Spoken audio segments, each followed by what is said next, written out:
BJP पिछले एक दशक से सत्ता में है, पर इनके मुताबिक आज भी हिंदू खतरे में है। बीजेपी हिंदुओं को इस डर में रखकर अपनी राजनीति चमका रही है। आरक्षण भी इनके नजरों में खटक रहा है। सत्ता की लालच में ना फैलाओ समाज में ध्रुवीकरण का रोग, आपकी हस्ती मिटा देंगे हम भारत के लोग। आने वाले इलेक्शन में वो चुनाव हारने वाले हैं और कुछ महानुभावों के मुताबिक देश आजाद ही 2014 में हुआ।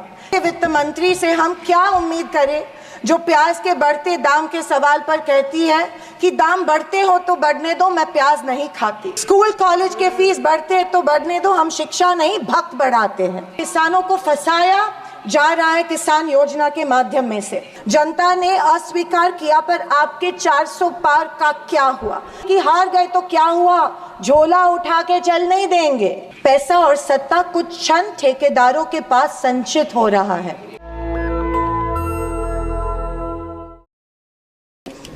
हम भारत के लोग, जो हमारे संविधान की प्रस्तावना है, इन 4 शब्दों में भारत की ताकत और महानता छुपी है। न कोई जात, न धर्म, न भाषा, न पहराव, सिर्फ हम भारत के लोग। इसी में ही हमारी पहचान है और इसी में हमारी गरिमा बसी हुई है। पर पिछले कुछ सालों में इस पहचान को, इसी ताकत को धर्म की राजनीति से कमज़ोर बनाया गया है। पर इसी के साथ आज हम सामाजिक तौर पर जात पात धर्म की शाखाओं में बिखरते जा रहे हैं, कमज़ोर होते जा रहे हैं। फाइनेंशियल इनइक्वालिटीज़ बढ़ती जा रही है। पैसा और सत्ता कुछ क्षण ठेकेदारों के पास संचित हो रहा है, या मैं ये कहूँगी कि सत्ता की लालसा में ऐसा करवाया जानबूझ के जा रहा है। मेरी ये सब बातें कहने का तात्पर्य यही है कि समाज की प्रगति सिर्फ मजबूत इकोनॉमी से ही नहीं, समाज की एकता में है और हमें इतिहास में हुई गलतियों को दोहराने से बचना चाहिए। बीजेपी पिछले एक दशक से सत्ता में है, पर इनके मुताबिक आज भी हिंदू खतरे में है।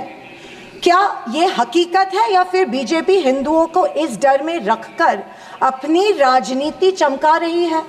आप बताएं, जो संस्कृति हजारों साल गुलामी के जंजीर में जकड़ी पड़ी है, रहने के बावजूद जिंदा है, जिंदा ही नहीं सारे विश्व में अपना डंका बजा रही है, वो खतरे में कैसे आ सकती है? पर फिर सोचने पर मुझे महसूस होता है कि बीजेपी और उनकी नीतियां की वजह से हिंदू खतरे में है। एक नदी के बहाव की तरह बहती चली आ रही हमारी हिंदू संस्कृति है। सामने आने वाले हर कट्टरता के पहाड़ों को काटते हुए, हर पत्थर के सेंध लगाते हुए वो बह रही है। उसके बहाव को ना कोई तलवार काट सकती है, ना ही कोई पहाड़ रोक सकता है। पर आज दुर्भाग्यवश उसी नदी के बहाव रोककर कट्टरता में ढालने की कोशिश की जा रही है और मैं समझती हूँ कि यही भारतीय संस्कृति के पतन का कारण बन सकता है। अध्यक्ष महोदय, डॉक्टर बाबा साहेब अम्बेडकर ने बनाए गए संविधान के बदौलत पिछड़े और दलित वर्ग को आरक्षण के जरिए समाज में स्थान और सम्मान मिला, पर आज वह आरक्षण भी इनके नजरों में खटक रहा है। इसीलिए सभी सरकारी और निम्न सरकारी कंपनीज का प्राइवेटाइजेशन करके इनडायरेक्टली आरक्षण खत्म करने का षड्यंत्र बीजेपी कर रही है।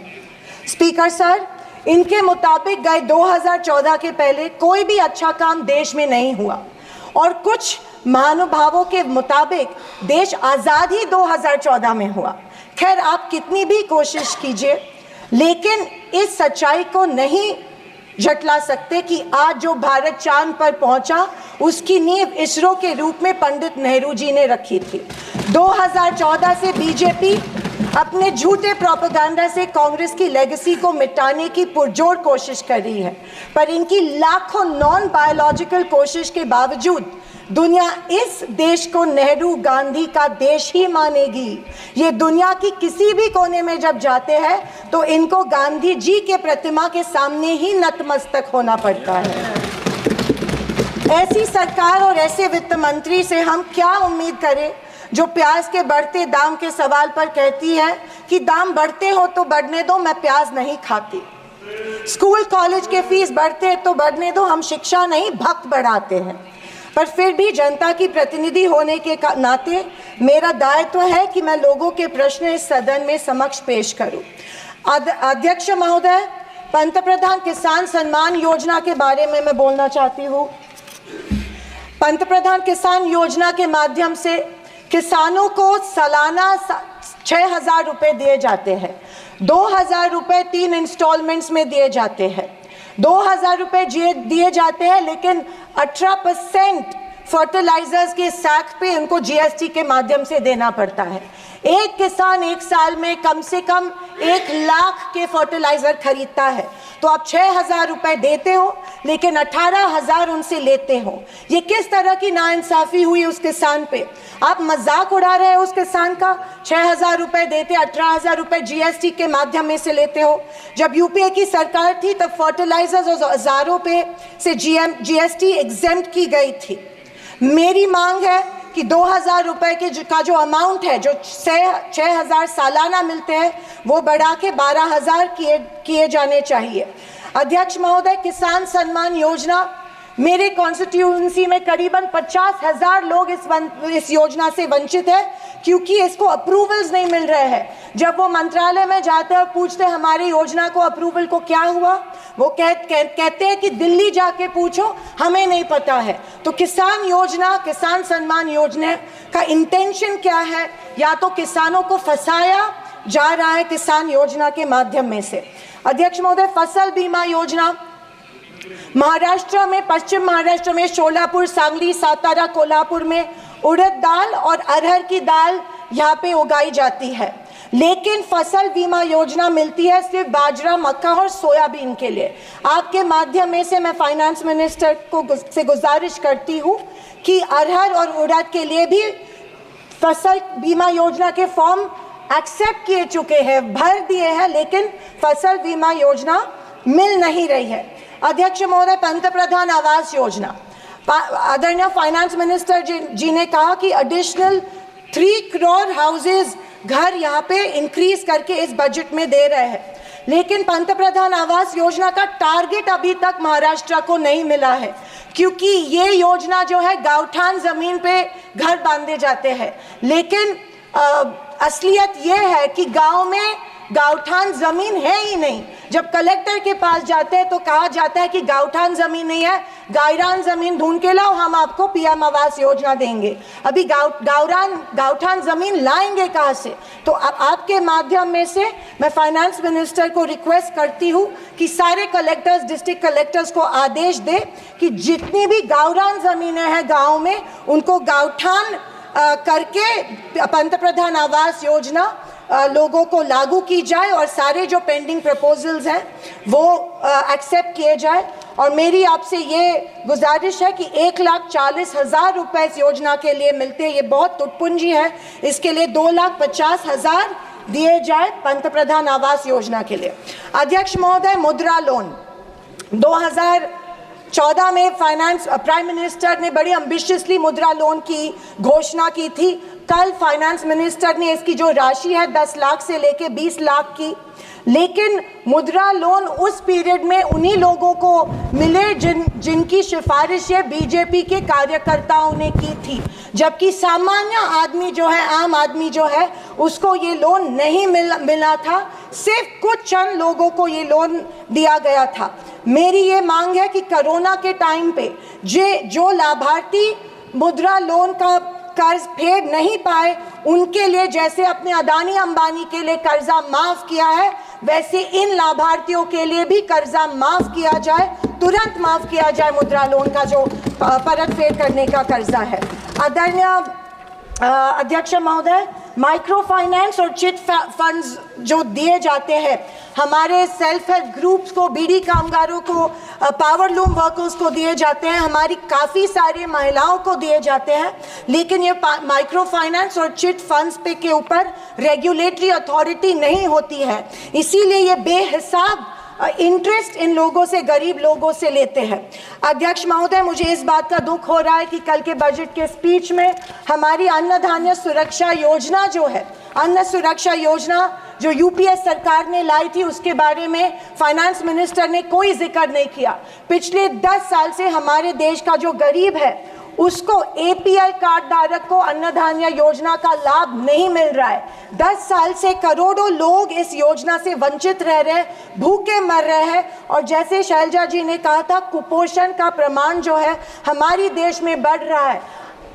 गरीब लोगों से जानबूझ के एक form, give up subsidy form, जानबूझ के भरा जा रहा है, उनको बिना बताए कि अगर ये फॉर्म आप भरेंगे तो आपकी फूड सब्सिडी कट हो जाएंगी।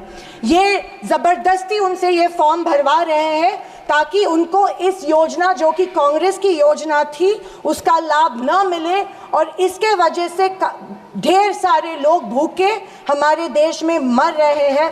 मैं फाइनेंस मिनिस्टर से ये गुजारिश करती हूँ कि एपीएल कार्ड धारक को तुरंत इस योजना का लाभ मिला जाए और सारे के सारे जितने भी लोग हैं उनको धान मिला जाए। अध्यक्ष महोदय, कल के स्पीच में आंध्र प्रदेश और बिहार के ऊपर बहुत प्यार जताया गया। मुझे उस बात से कोई कंप्लेंट नहीं है, पर महाराष्ट्र से इतनी नफरत क्यों नहीं महाराष्ट्र की तरफ उतना ही प्यार जताया गया जो बिहार और आंध्र प्रदेश के जताया गया? क्योंकि उनको पिछले लोकसभा में कम सीटें मिली, या शायद उनको अंदाजा आया कि आने वाले इलेक्शन में उनको वो चुनाव हारने वाले हैं। मैं वित्त मंत्री को बताना चाहती हूँ कि महाराष्ट्र में हिंदवी स्वराज की नींव महाराष्ट्र में रखी गई थी। कणखर देशा, राकट देशा, दगडाचा देशा, महाराष्ट्र देशा, ये हमारे प्यारे महाराष्ट्र के बारे में कहा जाता है। लेकिन अफसोस है कि महाराष्ट्र की तरफ कोई ध्यान नहीं दिया जा रहा है, सिर्फ महाराष्ट्र का इस्तेमाल किया जाता है। अध्यक्ष महोदय, रेलवेज के बारे में बोलूं तो रेलवेज में स्लीपर कोच की संख्या जो है वो कम कर रहे हैं और फर्स्ट क्लास और सेकंड क्लास की संख्या बढ़ा रहे हैं। देश का जो आम गरीब आदमी है वो स्लीपर कोच से ट्रैवल करता है, वो फर्स्ट क्लास और सेकंड क्लास से नहीं किया जाता है। मैं आपके माध्यम में से मेडन स्पीच माध्यम में से गुजारिश करती हूँ कि स्लीपर कोचेस की संख्या बढ़ाई जाए। अध्यक्ष महोदय, मेरी शोलापुर के कुछ मांगे रखती हूँ और मैं समाप्त करती हूँ। हमारे शोलापुर में एयरपोर्ट है लेकिन एयर सर्विस नहीं है। उड़ान स्कीम में आया गया है, लेकिन जानबूझ के वहाँ पे जो चिमनी थी, ऑब्स्ट्रक्शन था, वो तोड़ा गया, लेकिन अभी तक वहाँ पे एयर सर्विस शुरू नहीं है। बोरामनी एयरपोर्ट है, वहाँ पे इंटरनेशनल एयरपोर्ट के लिए फंड्स एक बार दिए गए लेकिन फिर फंड्स नहीं दिए गए। मैं वित्त मंत्री से गुजारिश करती हूँ कि बोरामनी एयरपोर्ट के लिए फंड्स दिए जाए। मंगावेड़ा जो हमारा तालुका है, वहाँ पे जो इरिगेशन स्कीम है, वहाँ के 35 गांव जो है वो पानी से वंचित है। मैं विनती करती हूँ कि वो गांव के लिए भी आप इरिगेशन स्कीम जल्द से जल्द अप्रूव करें। अंत में मैं यही कहना चाहती हूँ कि बीजेपी विपक्ष की अवहेलना कर रही है कि हमें इतनी सीट्स मिली, जनता ने अस्वीकार किया, पर आपके 400 पार का क्या हुआ? पर मैं उनसे कहना चाहूँगी कि हम स्वीकार करते हैं कि सरकार बनाने के लिए पर्याप्त सीट्स नहीं जीत पाए। हाँ, हम हमारी बातें जनता को बेहतर तरीके से शायद नहीं समझा पाए, लेकिन ये भी कहना चाहूँगी कि हार गए तो क्या हुआ, झोला उठा के चल नहीं देंगे, यही डटे रहेंगे।